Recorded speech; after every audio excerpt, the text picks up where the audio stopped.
Genesis chapter 12. Now the Lord said to Abram, "Go from your country and your kindred and your father's house to the land that I will show you, and I will make of you a great nation, and I will bless you and make your name great, so that you will be a blessing. I will bless those who bless you, and him who dishonors you I will curse, and in you all the families of the earth shall be blessed." So Abram went as the Lord had told him, and Lot went with him. Abram was 75 years old when he departed from Haran, and Abram took Sarai his wife, and Lot his brother's son, and all their possessions that they had gathered, and the people that they had acquired in Haran. And they set out to go to the land of Canaan. When they came to the land of Canaan, Abram passed through the land to the place at Shechem, to the oak of Moreh. At that time the Canaanites were in the land. Then the Lord appeared to Abram and said, "To your offspring I will give this land." So he built there an altar to the Lord, who had appeared to him. From there he moved to the hill country on the east of Bethel, and pitched his tent, with Bethel on the west and Ai on the east. And there he built an altar to the Lord, and called upon the name of the Lord. And Abram journeyed on, still going toward the Negeb. Now there was a famine in the land, so Abram went down to Egypt to sojourn there, for the famine was severe in the land. When he was about to enter Egypt, he said to Sarai his wife, "I know that you are a woman beautiful in appearance, and when the Egyptians see you, they will say, 'This is his wife.' Then they will kill me, but they will let you live. Say you are my sister, that it may go well with me because of you, and that my life may be spared for your sake." When Abram entered Egypt, the Egyptians saw that the woman was very beautiful. And when the princes of Pharaoh saw her, they praised her to Pharaoh. And the woman was taken into Pharaoh's house, and for her sake he dealt well with Abram. And he had sheep, oxen, male donkeys, male servants, female donkeys, and camels. But the Lord afflicted Pharaoh and his house with great plagues because of Sarai, Abram's wife. So Pharaoh called Abram and said, "What is this you have done to me? Why did you not tell me that she was your wife? Why did you say, 'She is my sister,' so that I took her for my wife? Now then, here is your wife. Take her and go." And Pharaoh gave men orders concerning him, and they sent him away with his wife and all that he had. Chapter 13. So Abram went up from Egypt, he and his wife and all that he had, and Lot went with him into the Negeb. Now Abram was very rich in livestock, in silver, and in gold. And he journeyed on from the Negeb as far as Bethel, to the place where his tent had been at the beginning, between Bethel and Ai, to the place where he had made an altar at the first. And there Abram called upon the name of the Lord, and Lot, who went with Abram, also had flocks and herds and tents, so that the land could not support both of them dwelling together, for their possessions were so great that they could not dwell together. And there was strife between the herdsmen of Abram's livestock and the herdsmen of Lot's livestock. At that time the Canaanites and the Perizzites were dwelling in the land. Then Abram said to Lot, "Let there be no strife between you and me, and between your herdsmen and my herdsmen, for we are kinsmen. Is not the whole land before you? Separate yourself from me. If you take the left hand, then I will go to the right, or if you take the right hand, then I will go to the left." And Lot lifted up his eyes and saw that the Jordan Valley was well watered everywhere, like the garden of the Lord, like the land of Egypt, in the direction of Zoar. This was before the Lord destroyed Sodom and Gomorrah. So Lot chose for himself all the Jordan Valley, and Lot journeyed east. Thus they separated from each other.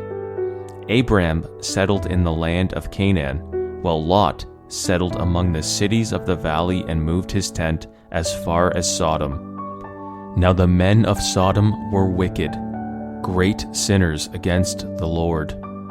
The Lord said to Abram, after Lot had separated from him, "Lift up your eyes and look from the place where you are, northward and southward and eastward and westward. For all the land that you see, I will give to you and to your offspring forever. I will make your offspring as the dust of the earth, so that if one can count the dust of the earth, your offspring also can be counted. Arise, walk through the length and the breadth of the land, for I will give it to you."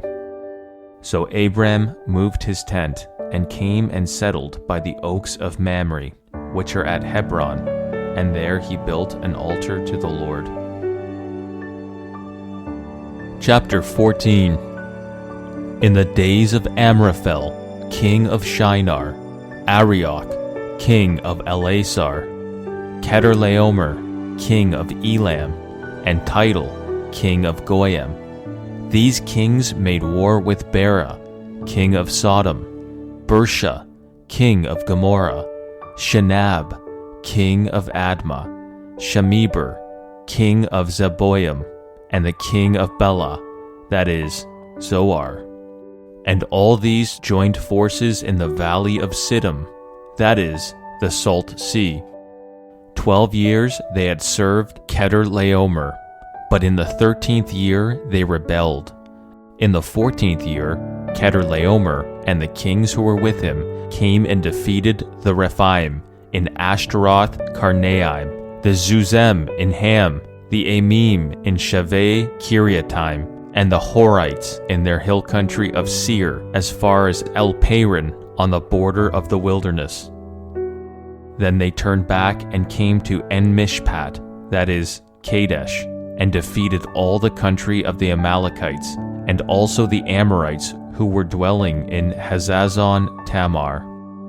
Then the king of Sodom, the king of Gomorrah, the king of Admah, the king of Zeboim, and the king of Bela, that is, Zoar, went out and they joined battle in the valley of Siddim with Chedorlaomer, king of Elam, Tidal, king of Goyim, Amraphel, king of Shinar, and Arioch, king of Elasar, 4 kings against 5. Now the valley of Siddim was full of bitumen pits, and as the kings of Sodom and Gomorrah fled, some fell into them, and the rest fled to the hill country. So the enemy took all the possessions of Sodom and Gomorrah, and all their provisions, and went their way. They also took Lot, the son of Abram's brother, who was dwelling in Sodom, and his possessions, and went their way. Then one who had escaped came and told Abram the Hebrew, who was living by the oaks of Mamre the Amorite, brother of Eshcol and of Aner. These were allies of Abram. When Abram heard that his kinsman had been taken captive, he led forth his trained men, born in his house, 318 of them, and went in pursuit as far as Dan. And he divided his forces against them by night, he and his servants, and he defeated them and pursued them to Hobah, north of Damascus. Then he brought back all the possessions, and also brought back his kinsman Lot with his possessions, and the women and the people. After his return from the defeat of Chedorlaomer and the kings who were with him, the king of Sodom went out to meet him at the valley of Shaveh, that is, the king's valley. And Melchizedek, king of Salem, brought out bread and wine. He was priest of God Most High. And he blessed him and said, "Blessed be Abram by God Most High, possessor of heaven and earth, and blessed be God Most High, who has delivered your enemies into your hand." And Abram gave him a tenth of everything. And the king of Sodom said to Abram, "Give me the persons, but take the goods for yourself." But Abram said to the king of Sodom, I have lifted my hand to the Lord, God Most High, possessor of heaven and earth, that I would not take a thread or a sandal strap or anything that is yours, lest you should say, I have made Abram rich. I will take nothing but what the young men have eaten, and the share of the men who went with me. Let Aner, Eshcol, and Mamre take their share. Chapter 15. After these things, the word of the Lord came to Abram in a vision. Fear not, Abram, I am your shield. Your reward shall be very great. But Abram said, O Lord God, what will you give me? For I continue childless, and the heir of my house is Eliezer of Damascus. And Abram said, Behold, you have given me no offspring, and a member of my household will be my heir.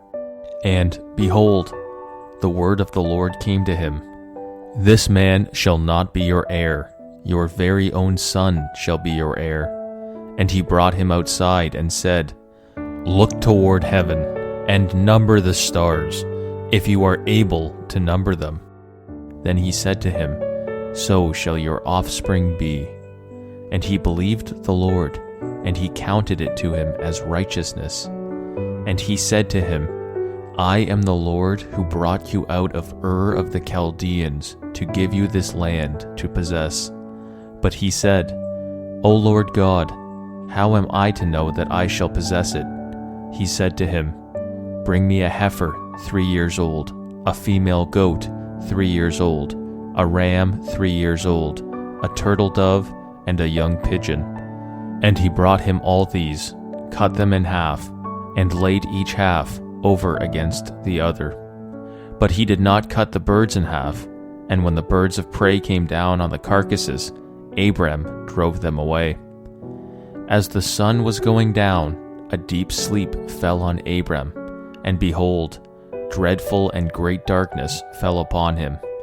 Then the Lord said to Abram, Know for certain that your offspring will be sojourners in a land that is not theirs, and will be servants there, and they will be afflicted for 400 years.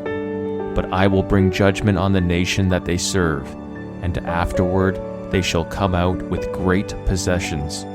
As for you, you shall go to your fathers in peace. You shall be buried in a good old age. And they shall come back here in the 4th generation, for the iniquity of the Amorites is not yet complete. When the sun had gone down, and it was dark, behold, a smoking firepot and a flaming torch passed between these pieces. On that day the Lord made a covenant with Abram, saying, To your offspring I give this land, from the river of Egypt to the great river, the river Euphrates, the land of the Kenites, the Kenizzites, the Cadmonites, the Hittites, the Perizzites, the Rephaim, the Amorites, the Canaanites, the Girgashites, and the Jebusites.